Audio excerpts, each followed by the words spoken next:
एक बार मथुरा में सूर्य के पुत्र वसुदेव जी विवाह करके अपनी नवविवाहिता पत्नी श्री देवकी जी के साथ घर जाने के लिए रथ पर सवार हुए और उग्रसेन का लड़का था कंस। उसने अपनी चचेरी बहन देवकी को प्रसन्न करने के लिए सारथी को हटा दिया और कहा मेरी बहन नववधू के रूप में है, इस समय मैं स्वयं सारथी का कार्य करूंगा। और बहुत प्यार में भर करके स्वयं घोड़ों की लगाम पकड़ ली। सैकड़ों सोने के रथ चल रहे थे। देवकी के पिता थे देवक जी, वो बहुत प्यार करते थे देवकी को।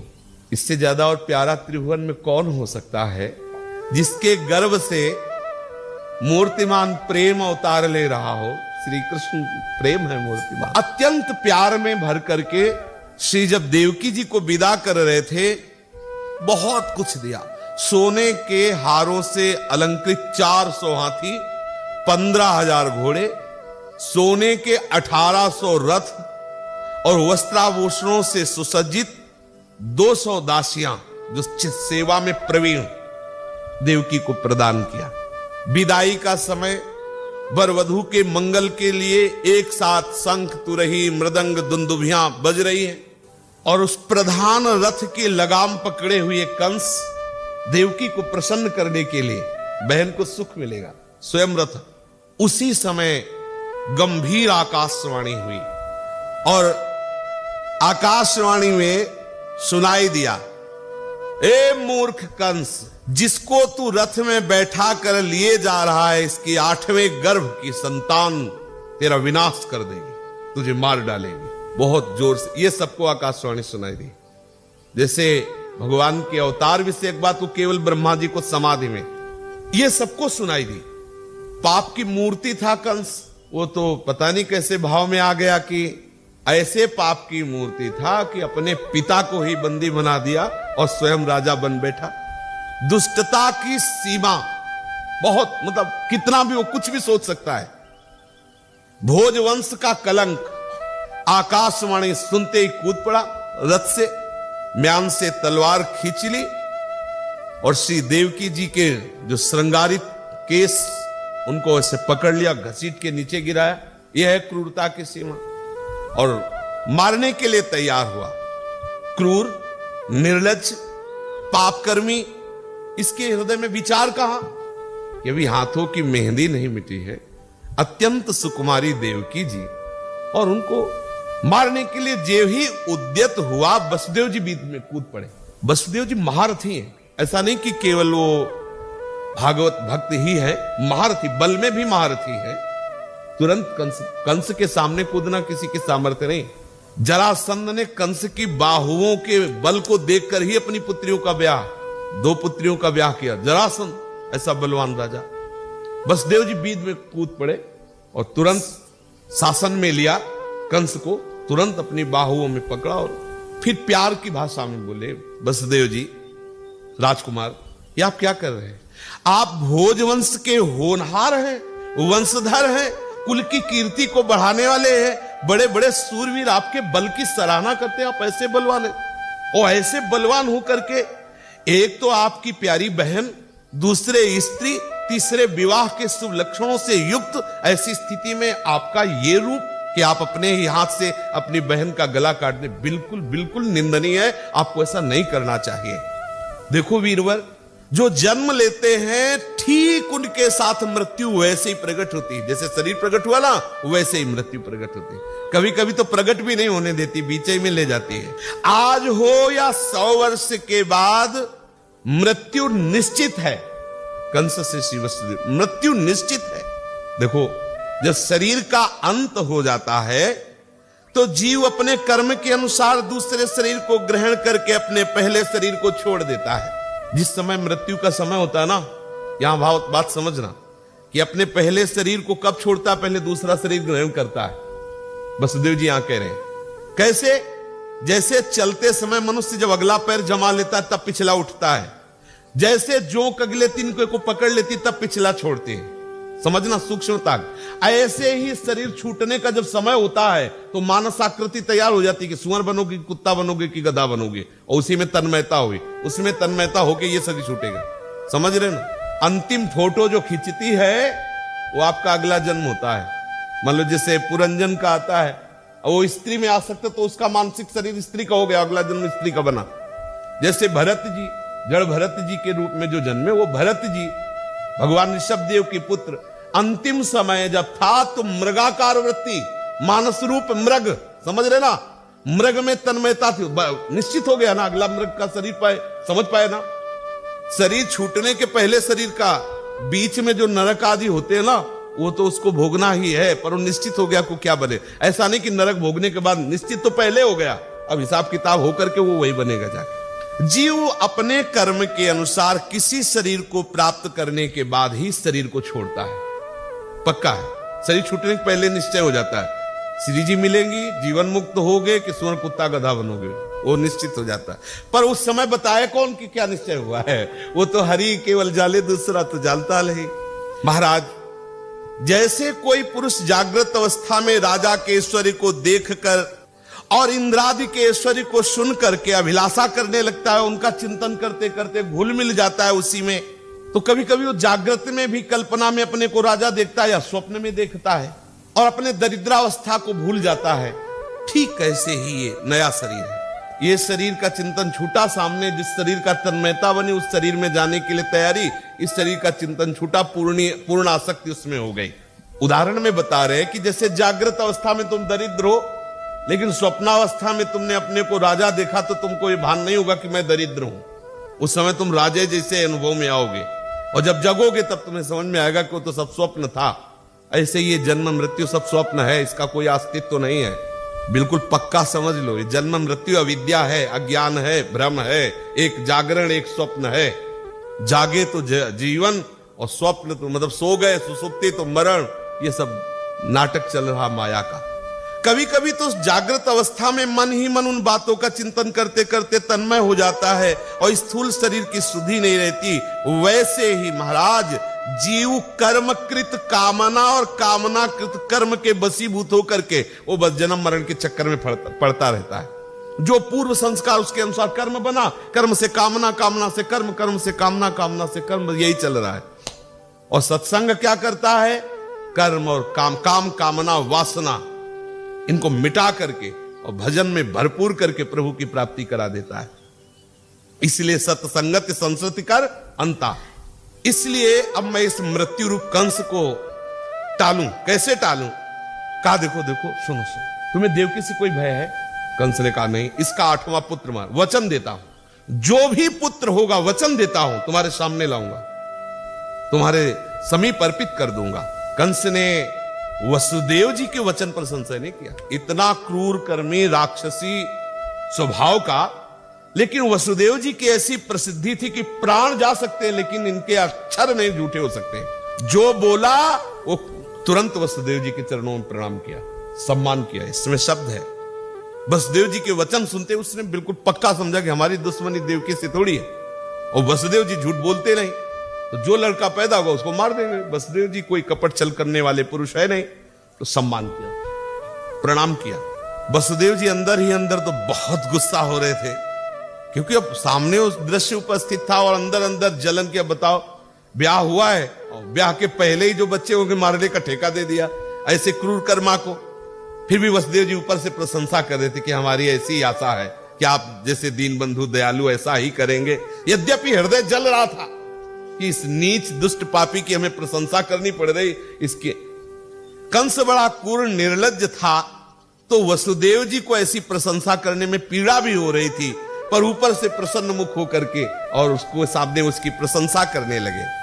वसुदेव जी ने कहा, सौम्य आप निश्चिंत हो जाइए, कंस से तुम्हें देवकी से कोई भय नहीं। आकाशवाणी जी ने जो कहा है हम उसका पालन करेंगे। जितने पुत्र होंगे वो सब आपके सामने। कंस जानता था कि वसुदेव जी कभी झूठ नहीं बोलते, इन्होंने जो कुछ कहा और युक्ति संगत है, इसलिए उसने अपनी देवकी बहन जो उनको बाल पकड़े हुए था, अभी तक नहीं छोड़ा था। अभी तक तो वसुदेव जी अपने प्रवचन से संभाले हुए थे, अब वचन दे दिया, अब उसने छोड़ दिया। देवकी बड़ी साध्वी थी, उनके श्री अंग में समस्त देवी शक्तियां विराजमान थी। भगवान की मां बनने का सौभाग्य ऐसा कौन हो सकता है, और वैसा सबको मिल सकता है सौभाग्य। यदि आप अपनी बुद्धि को श्री कृष्ण चरणों में अर्पित करके निरंतर भजन करें तो बुद्धि में गर्भ आ जाएगा और वो गर्भ होगा श्री कृष्ण। पक्का समझ लीजिए। आपकी बुद्धि को स्त्री संज्ञक कहा गया है। जिस समय भीष्म पितामह जी का शरीर पूरा होने का होता है ना, और समस्त बड़े बड़े ब्रह्म ऋषि और सब विराजमान, भगवान विराजमान है, तो भीष्म जी ने भगवान श्री कृष्ण से कहा, प्रभु बहुत सुकुमारी कन्या को आज तक सुरक्षित रखा है, अब वरण कर लो। तो सबको लगा कि कोई जानता नहीं किसी कन्या को भी, तो उनका मैंने अपनी बुद्धि रूपी सुकुमारी कन्या को आज तक कभी दूषित नहीं होने दिया। अर्थात हमारी बुद्धि हे श्री कृष्ण आपके चरणों में अनन्य है। आज तक किसी विषय का सेवन नहीं किया, आज तक किसी का अन्य का आश्रय नहीं लिया, अब इसका वरण कर लो, अब इसे अपनी प्रिया के रूप में स्वीकार कर लो।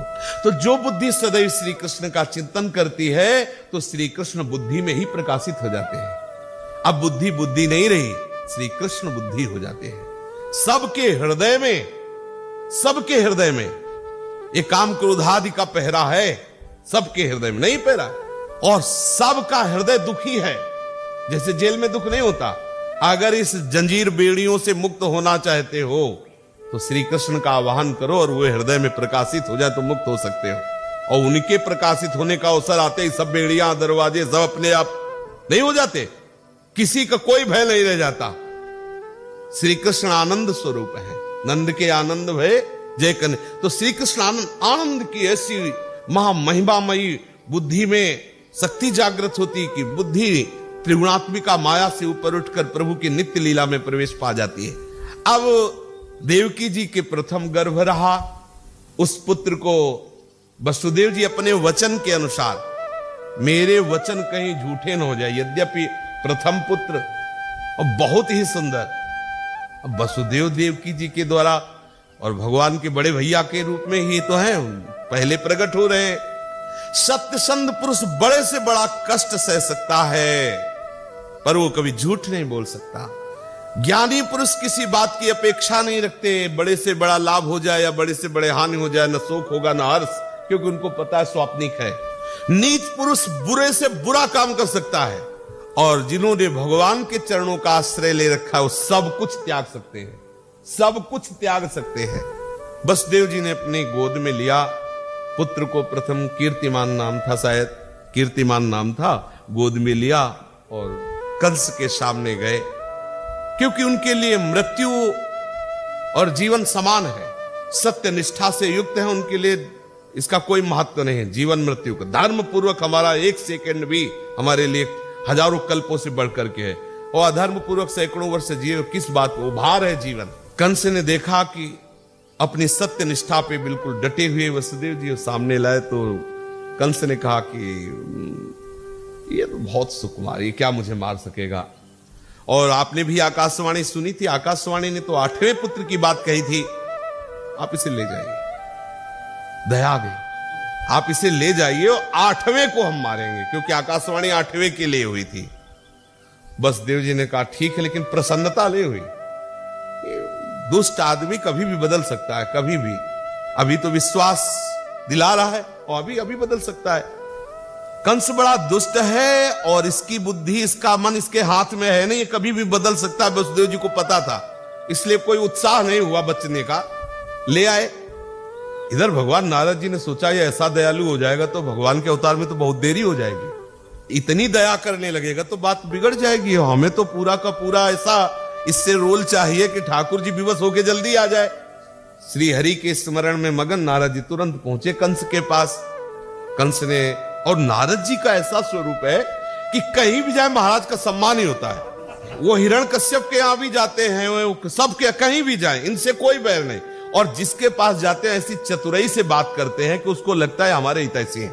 पूरी सूचना, पूरी हरि की सूचना, ऐसी सूचना जिससे उसको लगे कि ये हरि के खिलाफ है, और वहां से पूरी बात हरि के पास जाकर पहुंचाना, और कैसे वो नष्ट होगा पूरा विधान बना देना।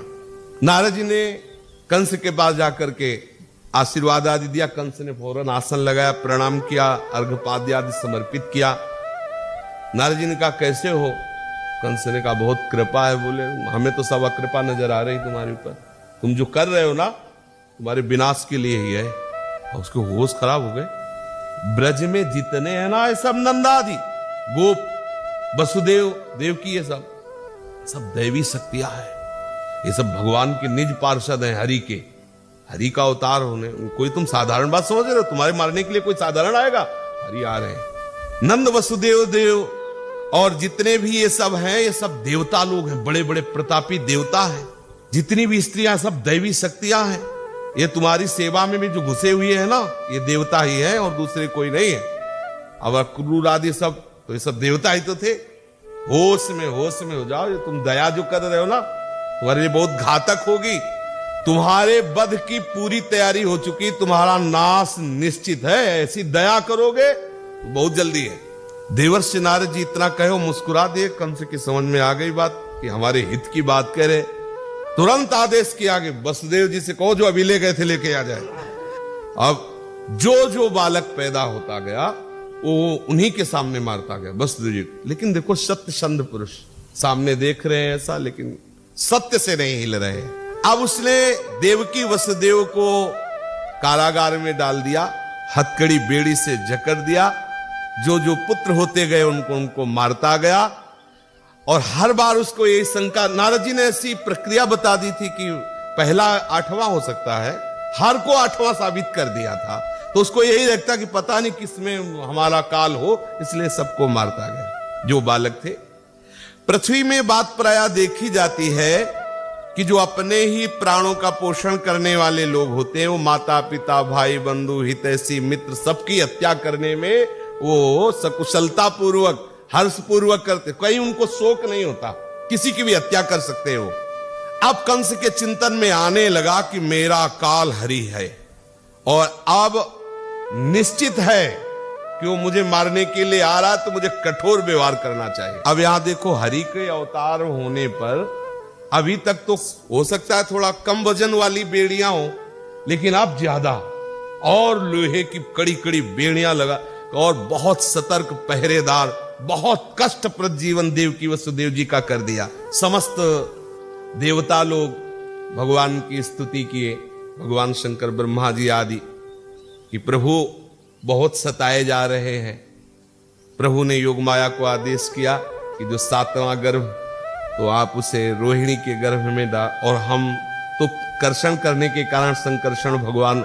अब सबको ये पता चला, कंस को भी पता चला कि 7वां गर्भ नष्ट हो गया है। अब 8वें के लिए तो बहुत ही सतर्क, स्वयं कभी कभी आकर के वो पहरा देता। 8वें गर्भ में जब भगवान पधारे तो देवकी वसुदेव जी को आनंद भी था और बहुत दुख भी था। जैसे जैसे दिन नजदीक आने लगे, सूरदास जी ने बड़ा सुंदर वर्णन किया है, तो श्री देवकी जी ने वसुदेव जी से प्रार्थना की कि अभी तक हम आपके सत्य के आगे झुकी रही, एक शब्द भी नहीं बोला कि आप हमारे पुत्र को कहां लिए जा रहे हो। लेकिन ये जब से 8वां गर्भ आया है, तब से ऐसा आनंद हो रहा है, ऐसी आसक्ति प्रकट हो रही कि अब आपसे मैं प्रार्थना करती हूं कि कोई उपाय मुझे बताओ, क्योंकि आप ही मेरे रक्षक हो। मैं इस गर्भ की हत्या नहीं करने दूंगी कंस को, आप कोई उपाय करो। वसुदेव जी से कहा कि हे प्रीतम, अब मेरी विनती सुन लीजिए। अभी तक मैंने आपको रोका नहीं, आप हमारे पुत्रों को ले जाते रहे अपने वचनों की रक्षा के लिए, उनकी हत्या कंस करता रहा।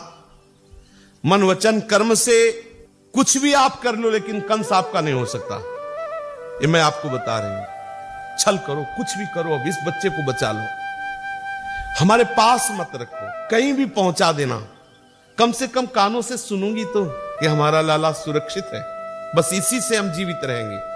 इस लाला को कुछ भी नहीं होना चाहिए। अब जो गर्भ है, इसको ये मैं प्रार्थना करती हूं। जी ने कहा, तुम देख रही हो कि तुम्हारे साथ ही हथकड़ी बेड़ियां लगी हुई है, मुझे तो त्रिभुवन में कोई ऐसा हितैषी नहीं दिखाई दे रहा जो मेरी यहां रक्षा कर सके। और फिर बालक की रक्षा आप कैसे हो सकती? उसने तो 7 को इसीलिए कि ये 8वां, और इतनी बड़ी पहरेदारी है, कोई ऐसा हमारा नहीं जिससे अब हमारी रक्षा हो सके।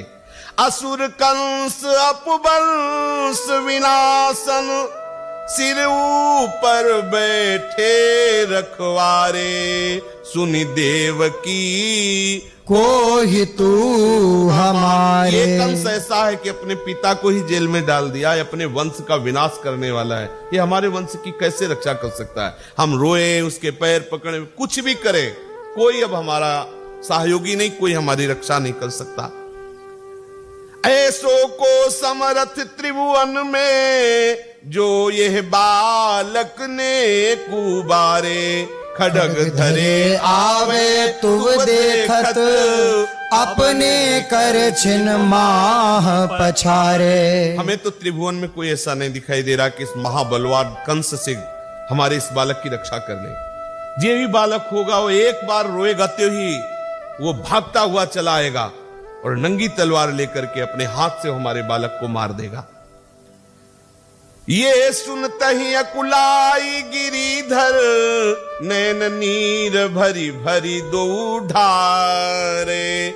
दुखित देखी वसुदेव देवकी, प्रगट भये धरि के भुज चारे। वसुदेव जी की आंखों से आंसू गिर रहे कि देवकी हम तुम्हारी ये बात पूर्ण नहीं कर सकते।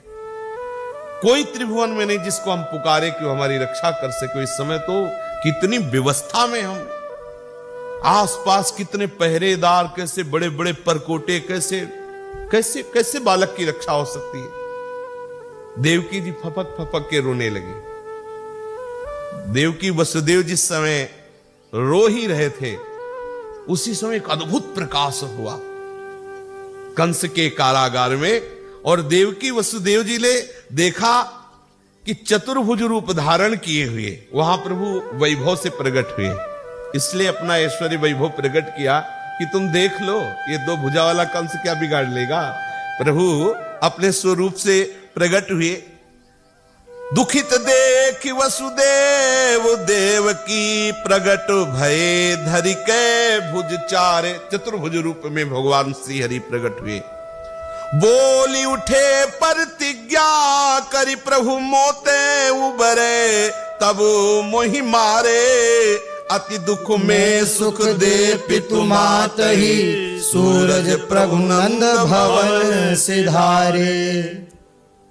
देवकी जी ने देखा जिस समय दोनों रो रहे थे कि कौन हमारी रक्षा कर सकता है, उसी समय देखा कि सामने प्रभु प्रकट हो गए। हरि मुख देखी हो वसुदेव, हरि मुख देखी हो वसुदेव। देवकी जी ने कहा देखो देखो प्रीतम वसुदेव जी से, देखो ये सामने देखो कौन आ गया। भगवान श्री हरि। कोटि काम स्वरूप सुंदर, को न जानत से।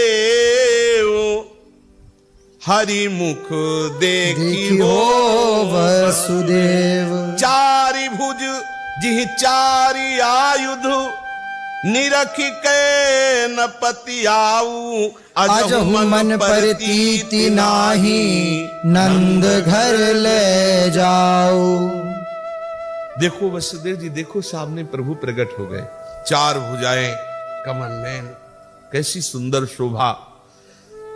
प्रभु कह रहे तुम चिंता मत करो, ये हमसे बचेगा ना, तब तो किसी को दुख देगा, इसको हम बिल्कुल मार देंगे, बिल्कुल तुम निश्चिंत रहो, इसकी ताकत नहीं।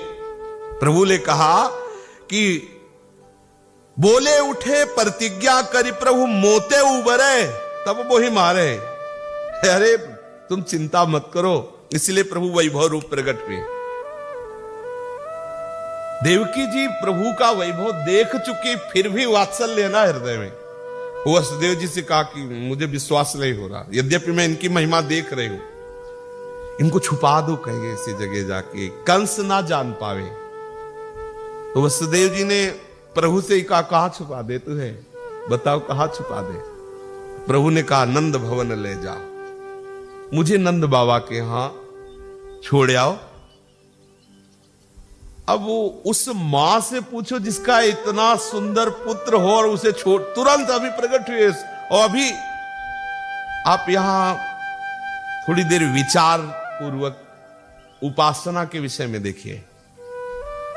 जब कोई उपासक ये निश्चय करता है कि मुझे श्री कृष्ण प्राप्ति करनी है इस जन्म में,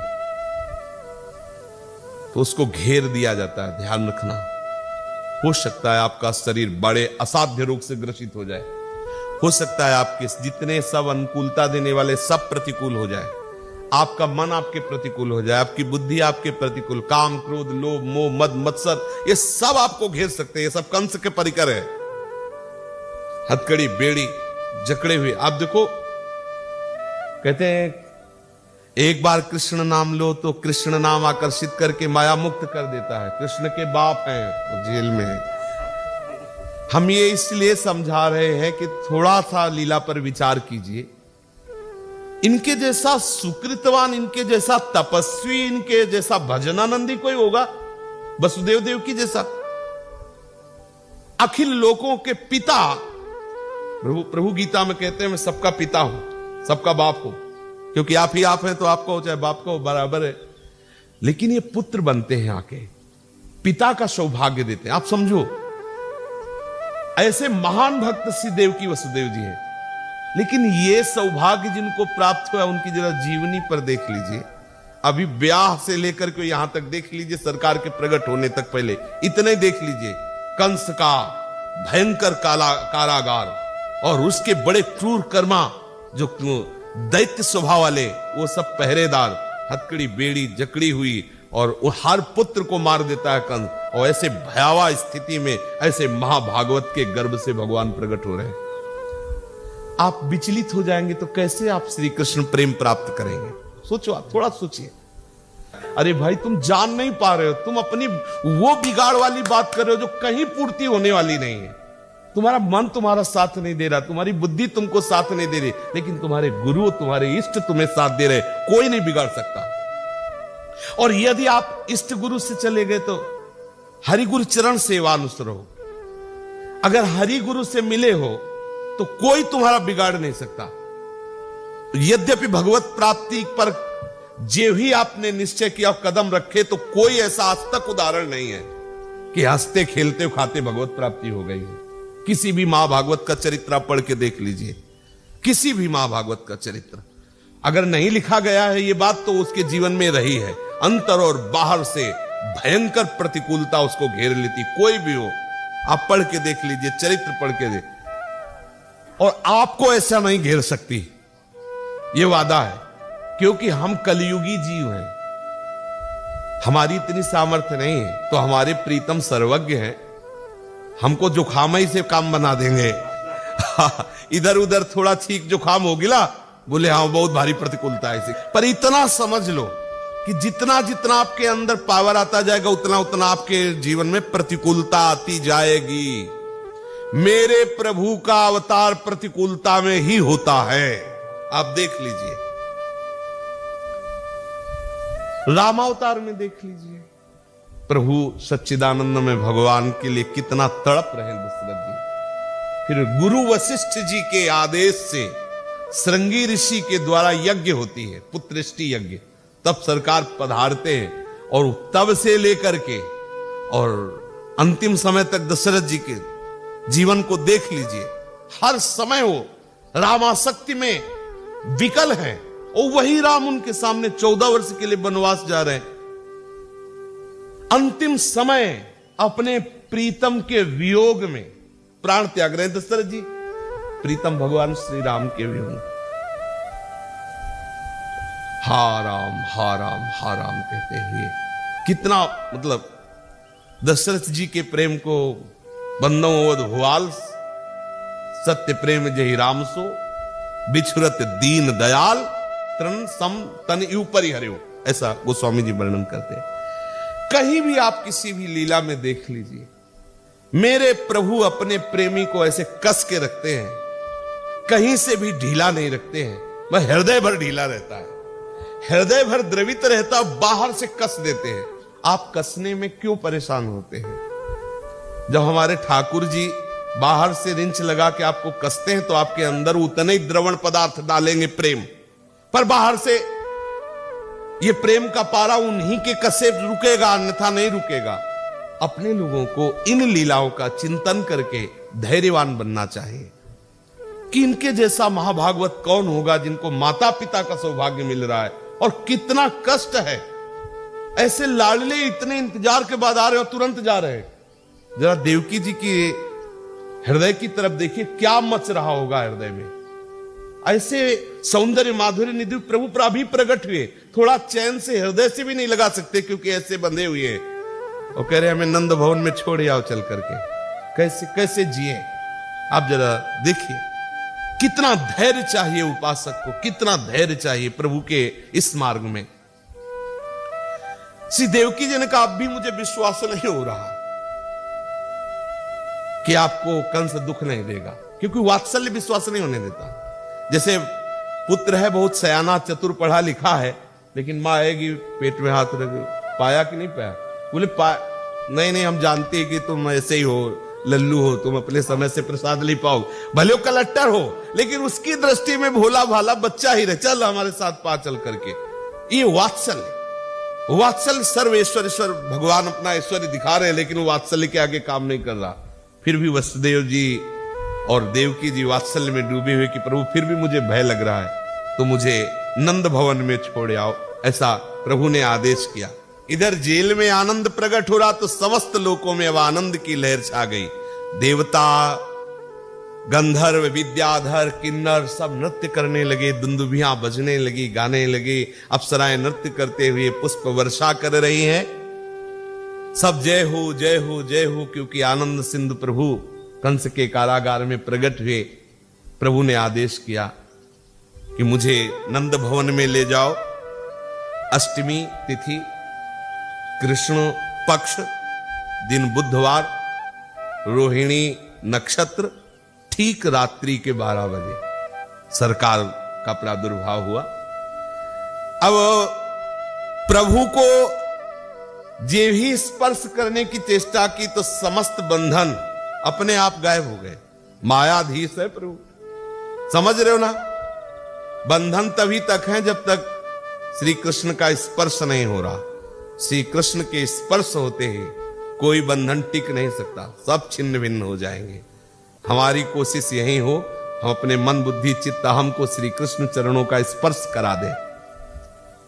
भादों की अधराती अंधियारी, भादों की अधराती अंधियारी, भाद्र अष्टमी, कृष्ण पक्ष, बुधवार, रोहिणी नक्षत्र, मध्य रात्रि। द्वार कपाट कोट भट रोके, दसी दिस कंत कंस भय भारी। द्वार कपाट कोट भट रोके, दस दिस कंत कंस भय भारी। गरजत मेघ महाडर लागत, बीच बढ़ी जमुना जलकारी। गरजत मेघ महाडर लागत, बीच बढ़ी जमुना जलकारी। वैसे ही भादों की अंधियारी रात, मेघ गर्जना कर रहे, मूसलाधार वर्षा हो रही है, और यमुना जी उफान पे है। शास्त्रों महाबली कंस के जो योद्धा उनका पहरा है, बड़े बड़े कपाट लगे हुए, कपाट खुल गए, हथकड़ी बेड़ियां छूट गई, कपाट खुल गए, और भगवान शेष जी फण का छाता लगा के चल रहे हैं कि ठाकुर जी पर वर्षा की बूंद न हो। और आगे सिंह गर्जना से भगवान नरसिंह जी चल रहे। भगवान का जो नरसिंह अवतार है, वो आगे गर्जना करते हुए, कोई भी स्पर्श न कर सके वसुदेव जी को, क्योंकि यदि भगवान की रक्षा का भाव आपके अंदर है ना, तो रक्षा तो वही तो करेगा। अच्छा, जैसे श्री कृष्ण बाल गोविंद की रक्षा कर रहे हैं, गोपीजन तो कैसे कर रहे हैं? कृष्ण नाम से ही तो कर रहे हैं। शेष जी कौन है? भगवान ही तो है। भगवान शेष जी ऐसे फड़के हुए चल रहे हैं। अब जाके के आगे देखा तो अपार यमुना जल राशि। वसुदेव जी को लगा कि अब रात्रि में घोर अंधकार, अगर कुछ दिखाई दे रहा है तो लाला के श्री अंग की चमक से ही दिखाई दे रहा है। इंद्रनील मणि है ना लाला, तो उन्हीं की चमक से दिखाई दे रहा है, ऐसे काली अंधियार। वो मतलब अगर अंधकार में ही रात्रि है और मेघ ना हो तो तारागणों का कुछ प्रकाश रहता है, लेकिन मेघ छाया हुआ है और ऊपर से वर्षा हो रही है। यमुना जी में श्री वसुदेव जी प्रवेश करते हैं, तो तो यमुना जी उफान भरती है। वसुदेव जी ने कहा कुछ भी हो, प्राणों की बाजी लगा करके नंद भवन तक लाला को तो पहुंचाना है। और वो लाला को ऊपर उठाते जाते हैं। यमुना जी सोचती हैं कि अब हमारे प्रीतम हमारे पास से जा रहे हो, इनके चरण स्पर्श न कर पावे। यमुना जी और उफान भरती है। तब फिर लाल जी ने सोचा कि जब यहां तक जल आ गया कि मतलब यमुना जी मानेंगे नहीं, वो वसुदेव जी भी नहीं मानेंगे, तो यद्यपि बहुत छोटे हैं ऊपर, वो धीरे से अपना श्री चरण, अब अगर वो चरण बढ़ाना चाहते हैं तो बलि के यहां से बढ़ा दिया तो ब्रह्मलोक तक पहुंच गया। तो उनकी बात यमुना जी ने जे ही चरण स्पर्श किया यही यहां तक आ। वसुदेव जी को लगा कि ये क्या जादू हो गया कि इतनी बाढ़ी हुई यमुना जी। बस यमुना जी को पार करके गए तो जैसे यहां सब पहरेदार सोए हुए थे, ऐसे पूरे नंद भवन में, नंद ग्राम में सब सोए, कोई भी नहीं जगह था, सब योग माया के वशीभूत सो रहे थे। और खास गुप्त बात जिसे बाहर के लोग नहीं जानते, यशोदा जी के भी लाला हुआ था। ये जो लाला हुआ देवकी के, ये चतुर्भुज नारायण श्री हरि, जिनको भगवान विष्णु का अंश कहा गया शास्त्रों में, और ये जो लाला हैं ये निकुंज से आए हुए हैं। आनंदाज नंद के द्वार दास अनन्य भजन रस कारण प्रगटे लाल मनोहर ग्वाल। रात्रि का समय है, योग माया ने सबकी बुद्धि को ढक लिया है, अर्थात सब सुसुप्ति अवस्था में है। यशोदा मैया भी, कोई नहीं है, दासी यशोदा में सब खग मृग पशु पंछी सब, किसी को पता नहीं कि वसुदेव जी आए हैं। और जे ही गए तो वसुदेव जी को, तो ऐसे वो वसुदेव जी लाला को यशोदा जी के बगल में सुला रहे, ऐसे थोड़ी सुला रहे, ऐसे कि कोई देख तो नहीं रहा है। और वो लाला के ऊपर लाला समा गया। इसलिए दो लाला के चरित्र हैं अपने ब्रज में। एक है ऐश्वर्य लाला जो कभी अघासुर मारता है कभी बकासुर मारता है, वो चतुर्भुज नारायण। और एक है रास विलास माखन मिश्री, ये हमारे लाला है। आज दोनों लाला यशोदा जी के बगल में एक होकर के शयन कर रहे, और सुबह फिर दासी सूचना देती, वो जगती लाला हुआ। वो आगे का शेष प्रसंग कल चर्चा। श्री राधा वल्लभ लाल की जय।